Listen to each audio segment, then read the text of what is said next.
जय हिंद दोस्तों। आरसी सागर study foundation में आपका स्वागत है। आज हम भारत भूगोल में हरित क्रांति, अंग्रेजी में इसे ग्रीन रिवॉल्यूशन कहते हैं, अध्ययन करेंगे। तो चलते हैं। अमेरिकी वैज्ञानिक विलियम गेट द्वारा सर्वप्रथम प्रयुक्त हरित क्रांति शब्द 1960 के दशक में भोजन उत्पादन में चमत्कारी वृद्धि को सूचित करता है।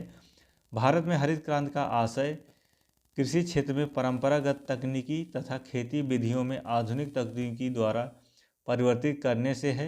इस क्रांति की आधारशिला 1950 में मैक्सिको के रॉक फेलियर फाउंडेशन के वैज्ञानिकों द्वारा रखी गई, जिन्होंने गेहूं की अधिक उपज वाली अधिक प्रतिरोधी बौनी किस्में विकसित की। भारत में हरित क्रांति। भारत में हरित क्रांति की शुरुआत 1966-67 में मैक्सिको में विकसित नवीन उर्वरक प्रतिचारी गेहूं की बनी प्रजातियों के प्रयोग से हुई। इसके पूर्व 1959 में फोर्ड फाउंडेशन के कृषि वैज्ञानिकों के एक समूह को भारत की कृषि सुधार हेतु समुचित सुझाव देने के लिए आमंत्रित किया गया था। गेहूं के उपरांत हरित क्रांति का प्रभाव चावल पर भी देखा गया। वास्तव में चावल की उन्नतशील प्रजातियां इसके परंपरागत उत्पादन क्षेत्र में नहीं लोकप्रिय हो पाई। मोटे अनाज, दालों, तिलहनों हरित क्रांति का प्रभाव और भी कम देखा गया। हरित क्रांति का प्रभाव, सकारात्मक प्रभाव। इस पर क्या प्रभाव हरित क्रांति पर? हरित क्रांति पर सकारात्मक प्रभाव निम्नलिखित है। पहला है, हरित क्रांति ने खाद्यान्नों के उत्पादन में तीव्र वृद्धि करके देश के खाद्यान्नों में आत्मनिर्भर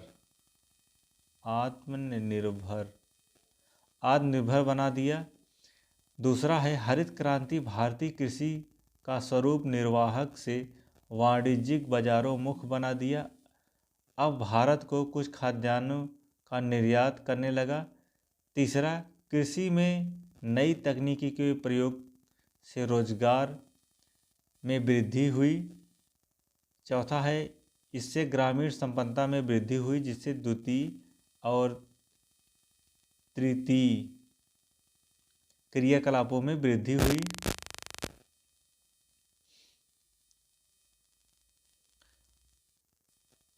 हरित क्रांति के नकारात्मक पक्ष क्या हैं, देख लीजिए।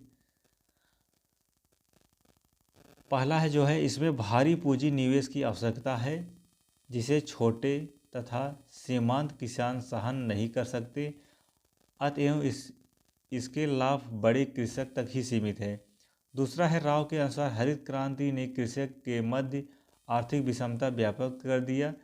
तीसरा है, इससे ग्रामीण क्षेत्रों में बड़े छोटे कृषकों, भूमि स्वामियों तथा काश्तकारों एवं कृषि फार्मों पर नियोक्ता कर्मचारियों के मध्य संघर्ष उत्पन्न कर दिया।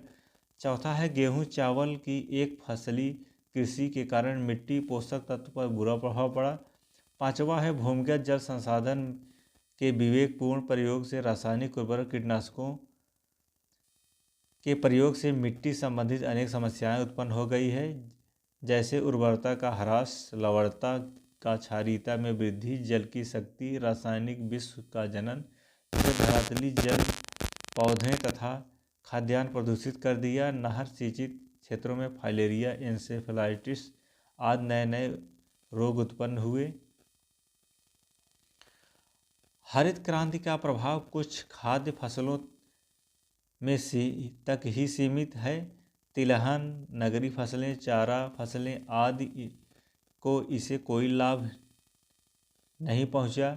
इसके अतिरिक्त हरित क्रांति ने प्रादेशिक असंतुलन उत्पन्न किए हैं, क्योंकि इसके लाभ पंजाब, हरियाणा, पश्चिमी उत्तर प्रदेश राज्यों में आंध्र प्रदेश, कर्नाटक, तमिलनाडु कुछ जिलों तक ही सीमित रहा। सातवां है, इसके अध्ययन से ज्ञात हुआ कि कृषि उत्पादन शीर्ष तक पहुंचकर घटने लगा। आठवां है, हरित क्रांति से संबंधित मशीनीकरण से भूमि श्रमिकों की बेरोजगारी बढ़ेगी, जिससे उन्हें नगरीय क्षेत्र की ओर पलायन करना होगा। इससे नगर में भीड़ भाड़ तथा सामाजिक आर्थिक विषमताएं उत्पन्न होगी। हरित क्रांति की थकान की चर्चा करते हुए लेस्टर ब्राउन तथा हालकेन ने अपनी पुस्तक फुल ऑफ हाउस में भविष्यवाणी की है कि सन 2030 तक भारत को प्रतिवर्ष 4 करोड़ टन खाद्यान्न का आयात करना पड़ेगा, जो 1966 के पूर्व के आयात का 4 गुना होगा। तो जय हिंद, आज इतना ही।